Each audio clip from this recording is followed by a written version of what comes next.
ลังจากที่ประธานาธิบดีเซเลนสกี้แห่งยูเครนเดินหน้ากดดันบรรดาพันธมิตรให้อนุญาตเคียฟใช้อาวุธที่สมาชิกนาโต้มอบใหม่โจมตีเป้าหมายต่างๆภายในดินแดนรัสเซียโดยเขาระบุว่าไม่ควรจะมีข้อห้ามใดๆเพราะมันไม่เกี่ยวข้องกับการที่กองทัพยูเครนใช้อาวุธของตะวันตกรุกรานดินแดนรัสเซียซึ่งมันเป็นการป้องกันตนเองต่อเรื่องนี้นายกรัฐมนตรีโอลาฟ ชอลของเยอรมนีก็ได้ตอบคำถามของผู้ลี้ภัยชาวยูเครนรายหนึ่งที่ถามว่าทำไมเขาถึงยังไม่เต็มใจที่จะมอบขีปนาวุธทอรัสให้กับยูเครนทั้งที่รัสเซียเริ่มการบุกครั้งใหม่ในภูมิภาคคาคิฟแล้วซึ่งชอลตอบว่าการตัดสินใจทุกครั้งต้องชั่งน้ำหนักอย่างละเอียดและความรับผิดชอบของตนคือการป้องกันสถานการณ์ที่จะทำให้เกิดสงครามที่บานปลายไปสู่สงครามระหว่างรัสเซียและนาโตและสำหรับขีปนาวุธทอรัสนั้นเราสามารถส่งมอบอาวุธนี้ได้ก็ต่อเมื่อเรากำหนดเป้าหมายด้วยตัวเราเองซึ่งนั่นก็เป็นไปไม่ได้เพราะเราไม่ต้องการเป็นส่วนหนึ่งของความขัดแย้งนี้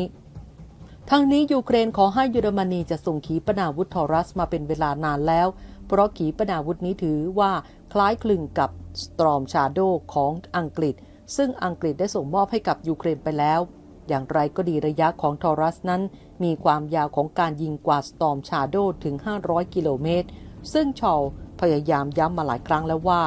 การใช้ขีปนาวุธเหล่านี้อย่างมีประสิทธิภาพต้องอาศัยการมีส่วนร่วมของเจ้าหน้าที่ทหารเยอรมนี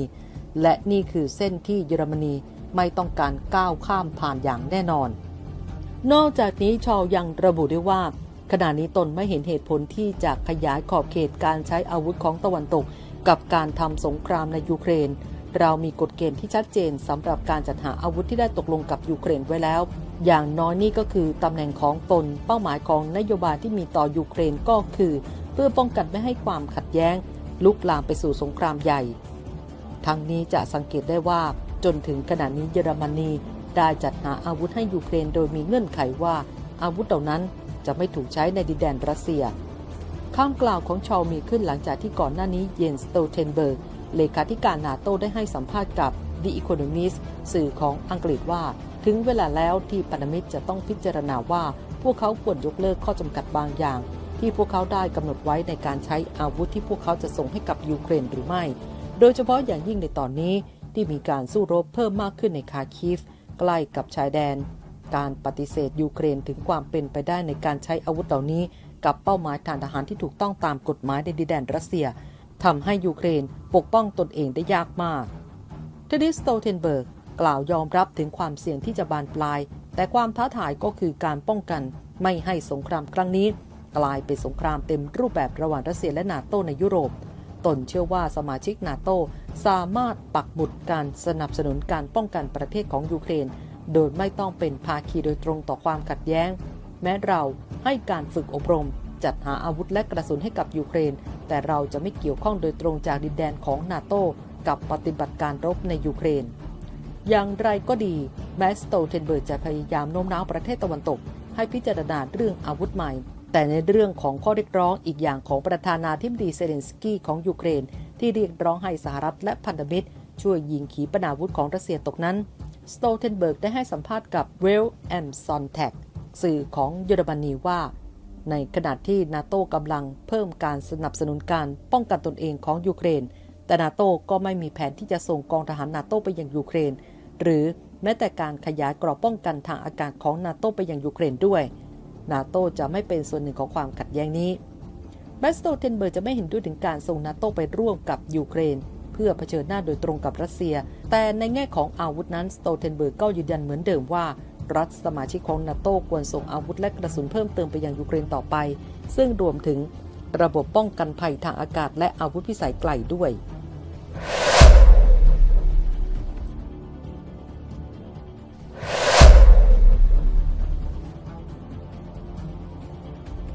ส่วนทางด้านนางจอร์เจีย เมโลนีนายกรัฐมนตรีอิตาลีพร้อมด้วยมัตเตโอ ซิลวินีรองนายกรัฐมนตรีและอันโตนิโอ ทาจานีรัฐมนตรีต่างประเทศอิตาลีต่างออกมาวิพากษ์วิจารณ์วัฒกรรมของสโตเทนเบิร์กพร้อมกับเตือนว่าไม่ควรกระพือความตึงเครียดให้ทวีความรุนแรงขึ้นอีกเมโลนีกล่าวกับสถานีโทรทัศน์ของอิตาลีเมื่อวันอาทิตย์ว่าไม่รู้ทำไมสโตเทนเบิร์กถึงพูดแบบนั้นตนคิดว่าเราต้องระมัดระวังให้มาก นาโต้ควรจะต้องมั่นคงและระมัดระวังมากขึ้นไม่ใช่ส่งสัญญาณว่ากำลังจะยอมแพ้ขณะเดียวกันแมตเตโอซิวินี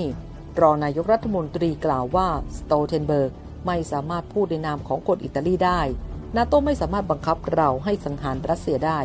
และไม่มีใครสามารถบังคับให้เราส่งทหารอิตาลีไปสู้รบหรือตายในยูเครนได้พร้อมกับให้เหตุผลว่านี่อาจจะเป็นการกระตุ้นให้เกิดสงครามโลกครั้งที่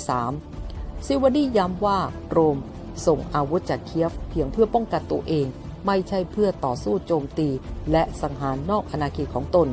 สุภาพบุรุษคนนี้ควรขอการให้อภัยและถอนคำพูดของเขาหรือไม่ก็ลาออกไปซะตนไม่อยากทิ้งลูกๆไว้ในสงครามโลกครั้งที่3ที่ประตูรั้วด้านรัฐมนตรีต่างประเทศอันโตนิโอชาจานียังยืนกรานสำทับว่า